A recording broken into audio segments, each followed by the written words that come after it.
What is the scariest/creepiest fact that you know? Story 1. Capgras syndrome.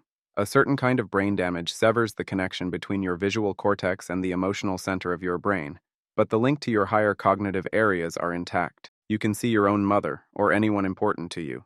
Know for a fact that she looks identical to your mother, but something will feel off, and you will be convinced she is an imposter. My grandmother suffered from this as she lapsed into Alzheimer's. It was incredibly sad to hear about how her children would see her and talk with her, and she would be so nice and kind, but remind them that, even though they were very nice people and very good imposters, they were still not her children. Eventually, Alzheimer's took that away over the years, and all that was left was a screaming 4-year-old mind in an 80-year-old body. That's when you realize that death isn't always the worst thing that can happen. Wow, this is depressing. I'm going back to work now. Story 2. If you're attacked by a bear, it won't try to kill you like other predators would. It'll just start eating. Isn't there a story, video, or audio clip of a young woman getting attacked by a bear, and in the last moments of her life, she calls her mom to tell her what's happening? She hears her daughter being eaten to death, literally, while the girl is mumbling, "Don't worry, Mom, it doesn't hurt anymore." Vague memory during my many sleepless nights Redditing. I forgot where I read this. Maybe that's a good thing, because it's horrible. Story 3. When I was about 25 years old, my mother had to have major surgery to clean out the artery in her neck. Naturally, we were all very worried about her. Side note, my 11-year-old sister had a hamster. So fast forward to about a week or so after her surgery, the whole house is filled with family, as Mom recoups on the couch. Lil sister comes up to me because she is upset that her hamster is all wet. I go to investigate. Apparently, while the whole family was in the hospital, worried about Mom, nobody cleaned the hamster's cage. Lil Hammy had gotten a parasite that literally ate through his entire midsection. When I looked in the cage, all the fur was rotting away from his belly chest, and the reason he was all wet was due to that hole. I could see his little hamster ribs and his gray little heart beating. Every time he took a drink from the water bottle, the water was pouring out of this rotted-out hole in his body. The image of it still haunts me to this day. Sorry for how long this is. I literally just joined Reddit like 4.5 minutes ago. Story 4. My brother and I used to stay in my grandmother's house in rural Ireland, very isolated, not even a pub nearby. It was a small house. My grandmother slept upstairs, and my brother and I shared a bedroom downstairs. I slept in a bed next to the window, and he slept on the other side of the room. One night at about 2 a.m., I was woken up by someone knocking on the window. Very quick, repetitive knocks. Definitely a person, but I was too paralyzed with fear to even turn my head. The knocking stopped after about 7 or 8 minutes. It happened again about 3 months later, but this time my brother wasn't there. Again, I was so frightened I didn't move or look out the window. Flash forward 10 years, I'm at my grandmother's funeral, and I get talking to the neighbors, most of which I've never met before. Bizarrely, I remember the knocking and mention it to them in a joking kind of way, not thinking much of it. Turns out one of the neighbor's 19-year-old sons suffered from paranoid schizophrenia and used to go wandering at night. The same year that I heard all the knocking, he burned down a large barn and a field of corn before hanging himself from a tree. Story 5. That there is something called a tarantula hawk, and I am too afraid to Google it. Story time. I have been stung by one of these. I was laying out back in a hammock when the wasp became tangled and thought it was a good idea to sting its way out. Pretty sure that didn't work for it. I was stung in the mid-forearm. It was like being injected with liquid fire. I thought my arm was going to fall off. This may be dramatic, but seeing as I was only about 10 at the time, I made my mom take me to the doctor. They didn't believe how badly it hurt. Told me it was a bee sting even when I described the flying monster as huge and black with orange wings. Years later, when I was about 17 or so, she was reading an article in the local paper and saw a picture of the beast with a description of the most painful sting. That's when she put it together. She kept apologizing for not believing me. Another story, I was out trimming the tree behind my parents' house when I caught one with a pair of hedge shears. Not on purpose, but the devil must have flown in right when I started to close them. So now I have this pissed-off wasp trapped about a foot from my hands, and I panic. I ran to the house with this thing, realized, oh crap, no one's home, ran back, and the ninja star chucked those trimmers as far as I could. Then I ran inside and locked every single door, just in case. Story 6. The phrase "saved by the bell" comes from burying people and not knowing whether they were dead or not. For instance, if someone was comatose, they may have been buried and later wake up. Some caskets were dug up and found to have claw marks on them, so as a solution to this problem was to tie a string to someone's finger and put a bell above the grave which was attached to the finger. Whoever was on the graveyard shift would walk around and listen for bells, and if they heard one ringing, they would know to dig up the person. Thus the phrase, "saved by the bell." It has nothing to do with school. Story 7. The original intent of assuming crash positions on an airplane by tucking your head between your knees was not for safety, but for identification purposes. Officials realized that in the event of a crash, the passengers would all be assumed dead, and the mayhem and fires would render identifying bodies impossible.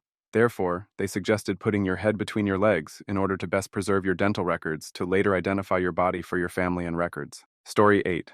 There's a small island called Ilha de Queimada Grande off the coast of Sao Paulo, Brazil, that is home to the highest concentration of golden lancehead vipers, one of the most venomous species of snake in the world. The island is so densely packed with these snakes that there are up to 5 per square meter of the island. The island is so deadly that the Brazilian Navy banned civilians from the island. Apparently, there was only a lighthouse keeper who lived on the island with his family, but they did not survive long. After a while, snakes crawled through their windows. Panicking, they ran outside into the forest where they were confronted with thousands of more snakes and were bitten numerous times running through the forest, eventually dying. Oh, also, the golden lancehead vipers are unique to this island alone, and its venom causes your flesh to rot off your bones. Some messed up crap. Story 9. Remnants of the Cold War, number stations, were created by government agencies to send coded messages, other information around the world to agents. Many number stations continue running to this day and can be found on shortwave radio. Some of them are creepy children's songs from the 40s. Other ones are just a person reading off numbers all day. According to urban legend, a country, I believe it was Russia, had a bunch of weapon systems configured to listen to a number station. If the number station vanished for a long enough period of time, then the weapons would be launched. Russia openly admitted that they don't even know where every single Cold War launch site is hiding. And though they have tried their best to shut down all of them, it is believed a few may still be in operation. For this reason, the number station continues to be broadcast to this day to keep any of the unfound, unknown bunker sites from launching. It is believed by some that if this particular number station ever went offline for more than a few days, it would mean nuclear Armageddon, and they are all aimed at various locations in the US. Story 10. The most unsettling fact that I know is not some conspiracy, but science. After the Big Bang, all matter and energy in the universe started expanding from one point. Well, it was evidently discovered that the universe has reached escape velocity from itself. That is, that the gravitational pull of all matter in the universe cannot pull hard enough to bring it all back together. What does this mean? It means that all things will play out, energy-wise. Eventually, all the matter in the universe will use up all the potential energy and just drift apart forever. Everything will die. And this existence only happens once. Story 11. If you stood on the equator of Earth and stood perfectly still, you wouldn't be moving at all, right? Earth completes one rotation in 24 hours. Earth has a circumference of approximately 24,902 miles. If you stood on the equator of Earth, you actually have a velocity relative to the center of the Earth of approximately 1,038 miles per hour. Neat, huh? But wait, there's more. Earth rotates around the Sun in approximately 365.25 days. The distance from Earth to the Sun is approximately 93 million miles. That gives us a circumference of approximately 585 million miles. That means that Earth is moving through space with a velocity relative to the Sun of about 66,800 miles per hour. That's about 18.5 miles per second. Neat, right? What? More? The Sun, therefore our solar system, is moving at approximately 43,200 miles per hour towards the star Lambda Hercules, and about 15,600 miles per hour directly up out of the Milky Way galaxy. This will slow and eventually stop, and we will be pulled back down towards the galaxy and will oscillate up and down for millions of years. The Milky Way itself is moving at 288,163 miles per hour, depending on which source you use. Story 12. I live in a perfect little town in Midwest America, and things aren't as perfect as they seem. I took a criminal justice class at a tech school during high school, and then I did some rides along with officers and became decent friends with them. I began riding with them more and more, and they would show me pictures of crime scenes. The two I most remember are when a group of people broke into a neighbor's house and beat him to death, and sat him in a chair in the corner of the room and took pictures with him, and then continued to party and do drugs the rest of the night. The body was found weeks later. The second is when a guy was hit by a car in a rural area, then the car drove off. Worse yet is that 2 other cars hit the body afterwards and continued on their way. Story 13. Your hands never really touch anything. The molecules that make up your skin have some kind of barrier that keeps your hand and doesn't fuse with anything like a table or a book. In essence, there's always some kind of skinny force field that separates your body from other people or foreign objects. Technically, you have never touched anything in your life. Everything you see happened in the past. I believe there's 2 ways that makes this possible. One is the light bouncing from the object to reach your eye. The other is the time it takes your brain to process what your eye sees and interprets as an image you can understand. Sure, these processes happen in a split second, but it's still something that can be measured. You're always living in the past. How can you be sure your life is real? Basically, all of your senses and all of your actions are just chemicals firing off in your brain. Everything you see, say, and hear begins in your brain's activity. If we had the technology, we could just jack your brain to a computer that simulates brain activity, and your consciousness would see everything as normal. How do you know that your brain isn't hooked up to a computer while reading this? Scary, because I made a lot of friends depressed after telling them this. Story 14. When I was a teen, a few of my friends and I skipped class to go check out this old small house hidden in the woods. There were about 6 of us who made the 3-4 minute trek into the wooded area off a secluded road. We found the house and went inside as it was abandoned. When we made it to the main room, there was a dirty old mattress lying on the floor with homemade shackles attached to the wall nearby, along with a few lanterns and some fast food bags around. I'm pretty sure this was some sort of rape house. We bolted as fast as we could, never returning. Story 15. A 1-kilometer wide asteroid has enough energy potential to cause a mass global extinction. By comparison, a 1 kilometers wide asteroid would be about the same as comparing a tiny grain of sand to a basketball. An asteroid half that size has the potential to cause serious damage to an area the size of America. If it impacts the ocean, prepare for mass flooding along all the coastlines. If it hit the land, I'd want to be as close to it as possible. The subsequent impact winter would make life a pain in the butt for everything living. If the object is bigger than 3 miles across, it doesn't really matter where you are on the planet. There are around 10,000 near-Earth objects discovered to date. Of those, there are around 1,400 potentially hazardous asteroids that have the potential of causing some serious regional damage if they impacted. Most of these are about the size of a football field or a decent-sized office building. Nearly all of these objects have been discovered in the last 15 years. By comparison, the one that impacted over Russia in February of this year, the Chelyabinsk meteor, was about 60 feet in size, roughly the size of a 2-story house, and it injured over 1,000 people. The numbers of objects that size are unknown, as they are generally too small to detect until they are already on their way here. As of 2011, there are an estimated 1 million objects that are smaller than a football field in size. So everything from the size of a fridge to a large house is up there flying around just waiting to be discovered. Story 16. Sleep paralysis is so scary. You are conscious and can think and usually see, but you can't move at all. It happens to me often, and apparently it's really common to also be overcome with terror and see black people figures in your room and feel like you can't breathe.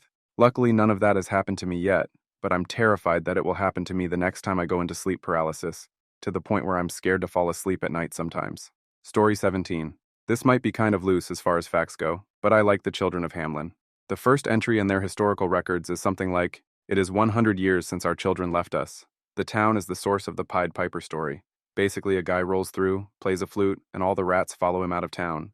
When the mayor/governor/whatever doesn't pay him for getting rid of the rats, he comes back that night, plays his flute, and all the children follow him out of town. Now, this story is basically about the Children's Crusade. Thousands of children left to go help retake the Holy Land. They made it all the way to Venice, where they hired a bunch of ships to take them to the Holy Land. The ships promptly took them to Tunisia to be sold into slavery. Story 18. All the top comments about cameras are true. I live in South London and attend a school in Central London. I see a camera every time I turn into a new street or cross the road. Cameras on phones are always on, regardless if you turn it on or not. That's one of the reasons why the batteries inside the phone last for so long in the first place. Whenever you're using your phone, use your index finger or try to cover the camera, on whatever side you're using it. Check the automatic timer. The same goes for most computer cameras. I cover mine with blue tack, every single one. You know that tiny red flash you get when you have a message on your phone? Or whatever color it is. It'll flicker sometimes, showing that the camera is still active. All cameras on phones are never inactive, like Aaron's story 19. The fact that if you hear a, "Wait, do you know that one chick from Mortal Kombat who screams a lot?" Her fatality, where she screams and your head explodes, is possible, with a high enough frequency. In fact, there is even a weapon that channels that power to issue stop riots and protests. This fact might explain the feeling of someone watching you. Of course, it would take a very high frequency to do it, one that the brain cannot process, so you know nothing of it. Learn more on YouTube on the channel Game Theory. The episode covers this type of sound and all other game things and stuff. Story 20. The bobbit worm is a predatory worm that lives in corals. They can grow up to 10 feet long, and their jaws can chew through coral. They come from eggs, which can be dormant in corals you buy for fish tanks and such. They are next to invincible, and on top of strong jaws that can slice a femur in half, they are covered in venomous spines. So literally out of nowhere, these things can appear in your saltwater fish tank, and it's virtually impossible to kill them. And they will chew tunnels through all your coral and slice your fish in half. Not to mention they're polychaetes, so if you somehow manage to slice the head off it or something, it will just grow a new head, and the head will grow a new body, and they'll mate and make more worms. The fact those things exist is creepy enough for me. Story 21. When you buy a deadbolt set at a hardware store, there are only so many different lock configurations. Usually 4, 5 for cheaper sets. I found this out when shopping for a 4-pack, which I couldn't find, and then asking an associate. He pointed out that I just had to find 2x2 packs with the same code on the front.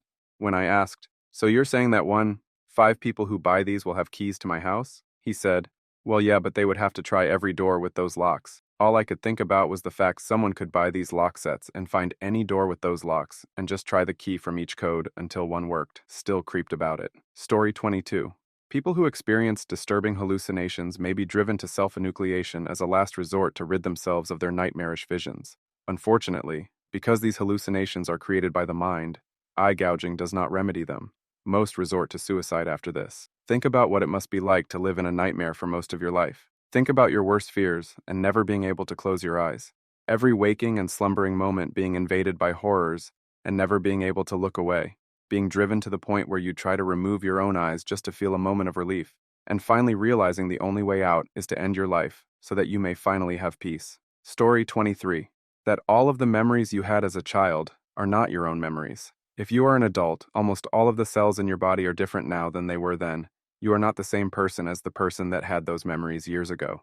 Although it feels like you have free will in life, you don't. You are on autopilot.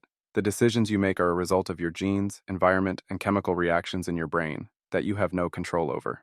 These chemical reactions and resulting electrical signals formulate what you think and what you do. Once I came to grips with the fact that humans are not exempt from the laws of physics and causality that everything else in the universe is subject to, it blew my mind. I no longer regret anything because I realize I couldn't have done anything different. I lost all hate for other people because they have no control over who they are. It's not their fault. Maybe not the creepiest fact, but certainly the most mind-blowing. Story 24. Fact: MKUltra was a disgusting mind control experiment, not on animals, but on humans. The government was caught kidnapping, drugging, and basically torturing humans in secret underground bases. Imagine those images you might have seen of animals being tested on. And then picture your family. Creepy. The government is made up of creepy bastards who probably worship Satan in their spare time. Story 25. I heard that the landing at Roswell actually has an even creepier explanation than aliens. A lady wrote a book recently where she was told that the landing was actually a saucer created by the Soviet Union that had 2 genetically mutated human beings inside of it. Apparently, at that time, the USSR was doing some extra weird genetic experiments, and these 2 creations were a couple of the results of it. I don't recall how they got it to the US, but the hope was that the landing would cause a panic in America that aliens had landed. I guess it was foiled because the US Gov kept it all secret. Here's the lady being interviewed on The Daily Show. Story 26. Prions. Proteins that are extremely similar to your own proteins, but mess up your own proteins. An example is mad cow disease. The scary thing? They are the hardest thing in the universe, known to man, of course, to kill. They are so hard to kill because they are so damn simple compared to everything else. It's scary too, because all they really need to do is just get into contact with our own proteins, and it causes them to unfold and refold into the shape of the prion. Obviously, this is oversimplified by an incredible amount, but it's still the same principle. Scary as crap if you ask me.